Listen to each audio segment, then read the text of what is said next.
think I broke Unlike a fiddle Uncle player. Bonsai, we don't have to pay for this by the inch. Yes. They have a live recording where they mention that.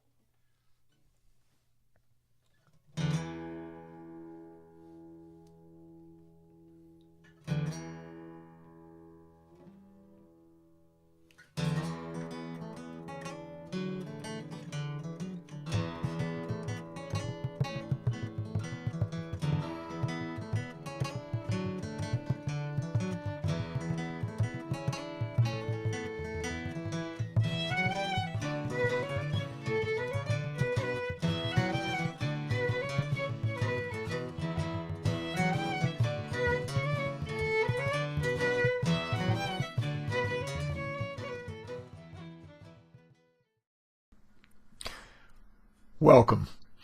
We've come a long way.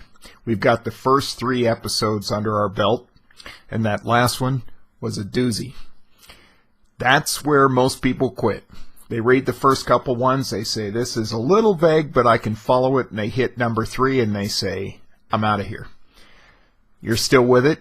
Congratulations. I thought this is a good time for us to take a little intermission and regroup before we head into episode 4, Calypso.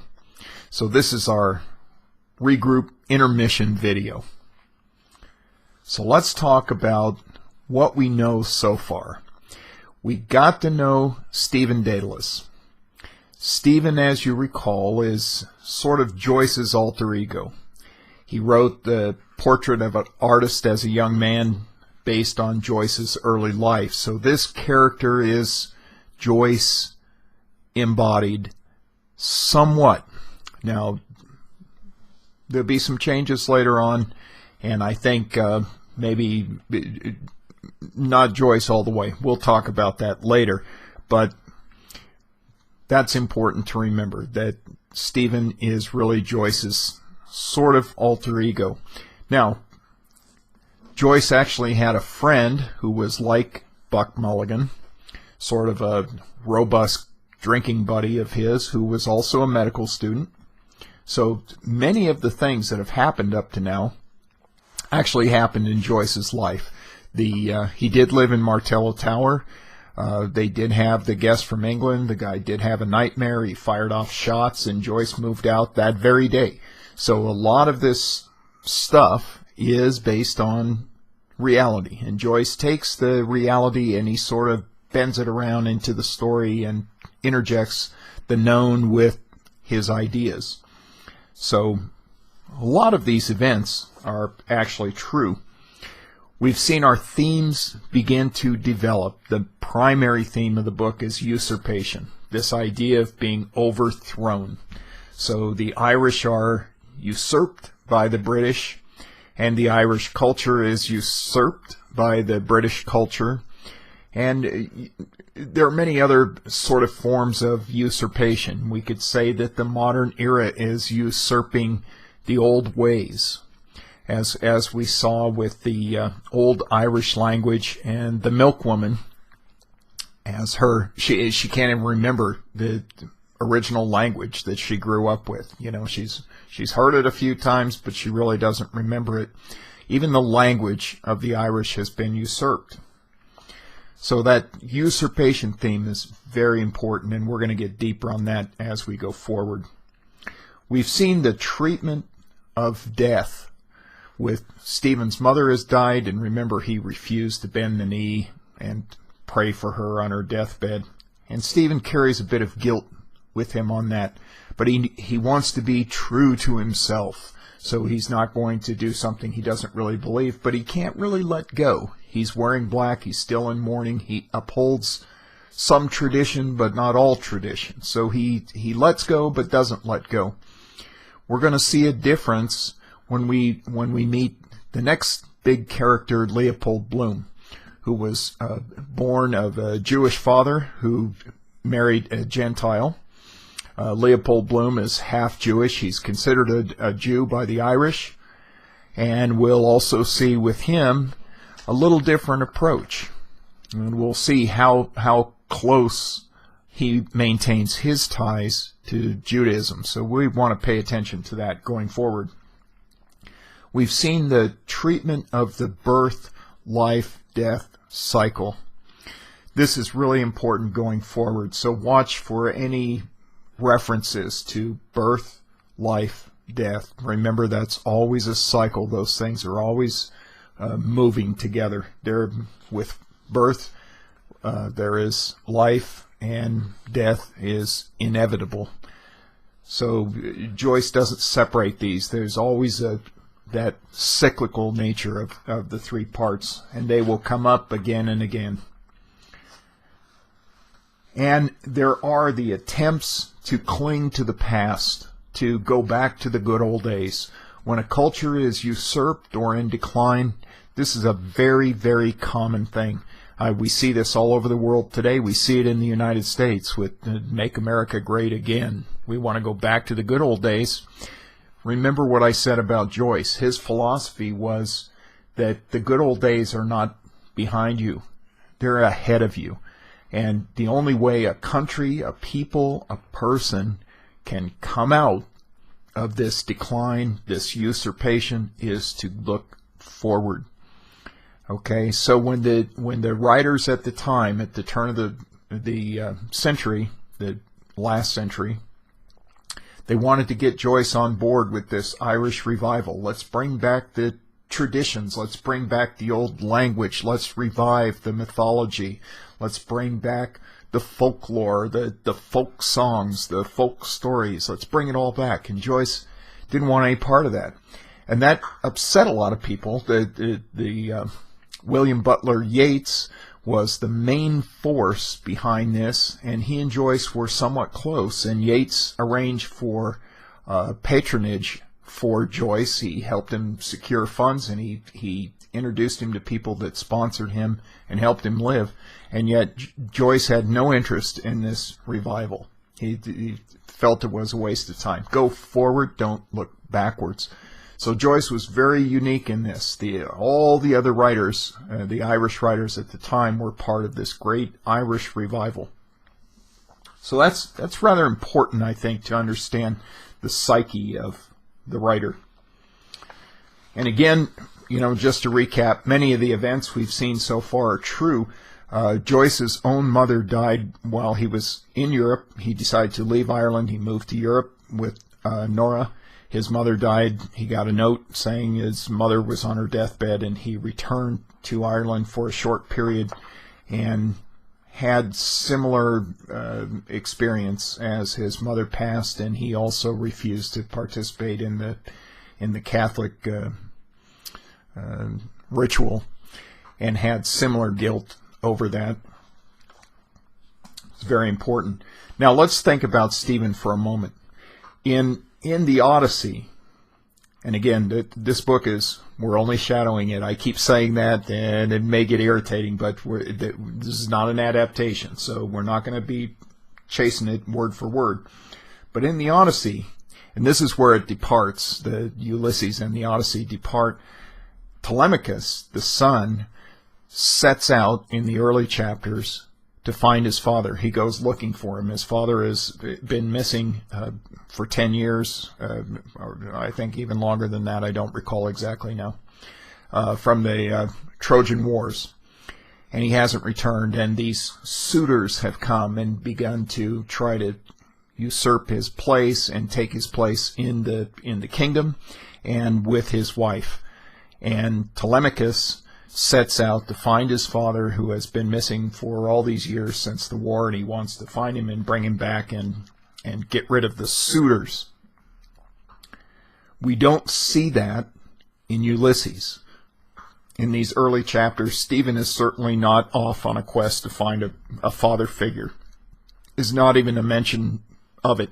He makes some reference that he was begotten, and he refers to his father and mother, and that they did the deed and brought him about, and he thinks about that way back years ago, that they were young and they had their desires, and now they're old and she's dead, and he contemplates that, but he certainly doesn't go on a quest to find a father. And That's really important. That's a significant departure from the Odyssey. Stephen is missing something. Now, I keep bringing this up because I really want you to think about this, and I'm just itchy to discuss it. I can't wait until we can talk about this more, but I still want you to keep thinking about it, so I don't want to get into it too much until we get there. Think about how Stephen looks at things. Okay, how does he observe? We're about to meet Leopold Bloom, the hero of the story. He looks at things very differently, so I want you to think about how does Stephen look at things. That ineluctable modality of the visual. That's Stephen in a nutshell. Now that phrase that alienates a lot of people, that's really a big, important key. And you're going to understand it, where most people are going to they'll go through this whole book and have no idea what that statement meant. They'll skim through it and forget it. That statement is very, very important. Now, that oddball statement launches what we might call Stephen's chapter. He's pretty much the only character. Yeah, he stops in at the uncle's and has a shot, but there isn't a lot of interaction there. It's really about Stephen. And the chapter, the episode, is really about his walk on the beach and his thoughts on the strand. How does he observe things? He sees the midwife carrying a bag, and he thinks, well, that's leftover from birth. You know, the afterbirth and stuff, or maybe worse, right? And he sees the dog, and the dog's running down the beach, and then, will it see me? And he gets a stick ready. He's kind of afraid. And then the dog is bounding around the beach, and the dog sees this dead dog on the beach and sniffs it. And he makes a comment about that he sees his brother, you know, because they're both dogs, not that they're actually related. He sees other people to gathering mussels and to eat and walking around the beach, and he makes observations about that. He urinates, he picks his nose, and he thinks even about that a bit. But all his observations are at a distance. It's like he's there on this perch. He sits on a rock and he looks out over this scene and he gives you his observations. And we get to crawl inside the mind of the poet and see what he's thinking. But all his observations are from a distance. See, I have all these telescopes back there, and I look at things at a distance often myself. But that's how Stephen operates. He looks at things at a distance. I really want you to think about that. And when he observes things, what does he tell you when he observes something? What does Stephen give you? He gives you a little poetic verbiage, but mostly what he sees are facts. He relays the facts and then he makes them poetic. Okay? Keep that in mind. This is very important. You remember when Stephen is thinking, he looks at the sea and he starts thinking about a drowning man. And there was an incident recently where a guy drowned and they fished the body out of the bay. That was in the papers, and we'll see some references. It's not real important to the story, but it does. Joyce builds it in, and it does show up a bit later. But Stephen thinks about that, and remember when he says, gee, you know, there's a guy drowning. Would you go out to save him? And he says, he thinks, I'd like to think so. And there's this little internal dialogue about that. But that answer, would you go out to save him? I'd like to think so. You know, I'd like to think I would. Is an interesting tidbit.